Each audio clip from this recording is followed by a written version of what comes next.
Alô, alô, tá começando mais uma sessão da Terapia da Noia, sua rádio consultório de bolso com ideias para reorganizar sua mente e dar aquela faxinada no juízo, para você aprender a se acolher e se amar um pouquinho mais. Se tu tiver cabeça, vem com a gente.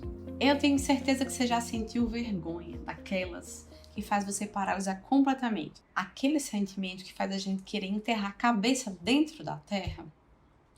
Vergonha. Uma velha conhecida. A vergonha faz com que a gente saia dos nossos objetivos e entre em pensamentos que fazem com que nós comecemos a acreditar que nós não somos capazes de desempenhar aquilo que a gente foi fazer. A vergonha nos trava, causa um processo de bloqueio que vai se alastrando.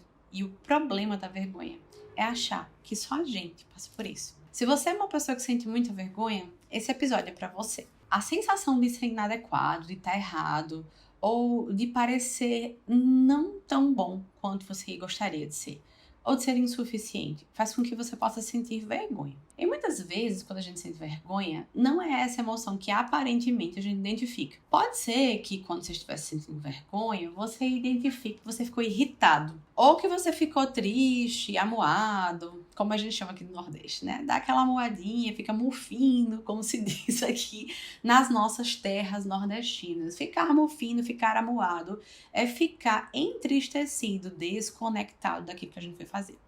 Então, quando isso acontece, normalmente, por trás dessas emoções que ficam muito claras, existe um sentimento de vergonha. Como é que a gente sabe se a gente está ou não se sentindo envergonhado? É só perceber se lá na tua mente existe uma pessoa com quem você se compara ou uma situação. Se existe alguém ou alguma coisa que te faz perceber que você está aquém dessa capacidade. Ou seja, que você não chegou lá no teu parâmetro comparativo. Então vamos supor, nossa, eu quero ser a podcast tão maravilhosa quanto a Marcela Ceribelli, lá do Óbvios, do Bom Dia Óbvios. Eu não vou ser a Marcela Ceribelli, por um motivo, eu não sou a Marcela principal. Mas quando eu tenho um parâmetro comparativo, ou seja, eu sei que a Marcela faz um trabalho que eu admiro muito e gostaria de ser parecido com ela, no ponto de vista a oratória perfeita, a maneira de apresentar o podcast, a forma como esse conteúdo chega para as pessoas.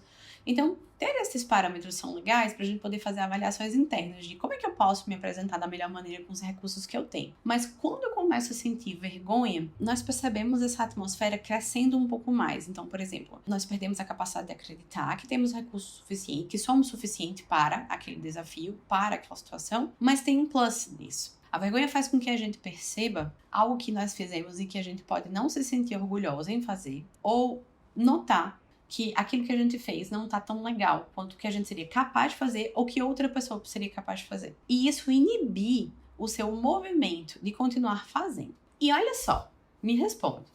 Como é que a gente vai ficar bom numa coisa que nós não estamos fazendo? Fazer as reavaliações, buscar os nossos processos de melhoria, não necessariamente envolve a gente se comparar. Porém, ter parâmetros podem nos ajudar a entender aonde a gente quer chegar com os recursos que nós temos. Então, quando nós temos parâmetros que são mais coerentes com a nossa realidade, nós podemos encontrar melhorias e espaços de colaboração para a mudança. Mas se a gente pauta as nossas escolhas e as nossas decisões naquilo que nós não temos, é muito provável que essa sensação de vergonha, de inadequação, de não pertencimento, entre outras coisas, a gente pode se vitimizar. Poxa, não tenho como fazer as coisas que o fulano tem.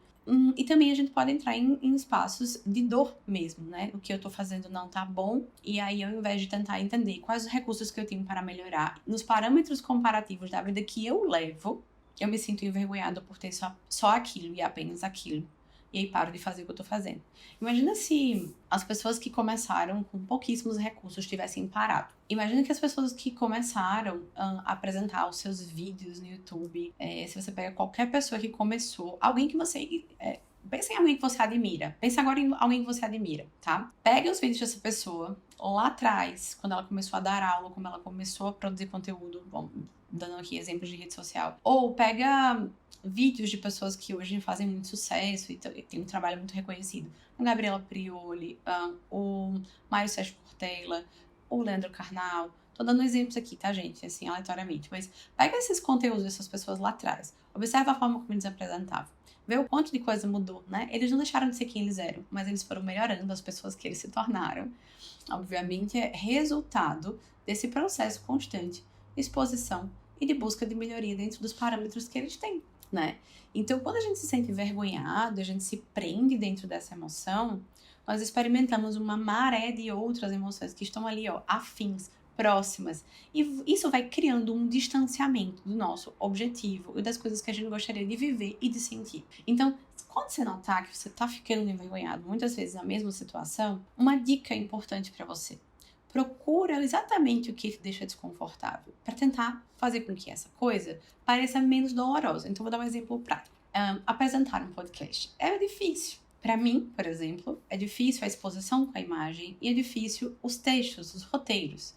Procurar ajuda e pedir para que outras pessoas revisem o roteiro me deixa um pouco mais segura. Isso me faz com que eu consiga enfrentar o desconforto de gravar e me deixa tranquila para começar o meu texto sabendo que outras pessoas fizeram movimentos de revisão. Então, esse movimento de apoio, de ter alguém para nos sustentar, me fez conseguir passar pela vergonha da exposição. Óbvio que eu também gravei vários vídeos e joguei fora, nunca usei. Claro que as pessoas que estão apresentando trabalhos, aulas, também tiveram vontade de serem diferentes de quem são.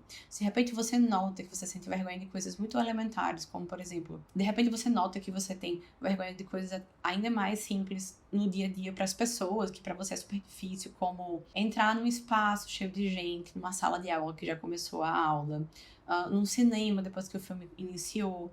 Você nota que você tem dificuldade de fazer pedidos a garçons, né, ou qualquer tipo de prestação de serviço, sozinho, sozinha. Esse movimento é muito necessário, porque é provável que você se sinta tão inadequado, tão insuficiente, ou tão falho, né, que essa movimentação de se mostrar, mesmo em situações mais simples do dia a dia, seja difícil demais. Então, vamos partindo esses enfrentamentos, né? Começar esses enfrentamentos acompanhado por uma pessoa que te gera segurança pode ser o caminho. Notar que outras coisas você pode fazer como mini exposições que podem te levar a ter um pouco mais de segurança, como, por exemplo, treinar isso na frente do espelho, se olhar. Se olhar no espelho, às vezes, é uma dificuldade para quem sente vergonha. E se relembrar as tuas coisas que tu considera legais. Quais são as coisas que você fez, que você percebe, que você conseguiu conquistar ali com um pouco mais de exposição. Então, o sentimento vergonha é algo que pode sim ser enfrentado desde que a gente consiga notar qual que é a natureza dele, para que ele está servindo e o que ele está te privando. Se você não tivesse vergonha de absolutamente nada, quais são as coisas que você mais gostaria de fazer? É assim que eu termino o nosso encontro de hoje. Beijo, até a próxima!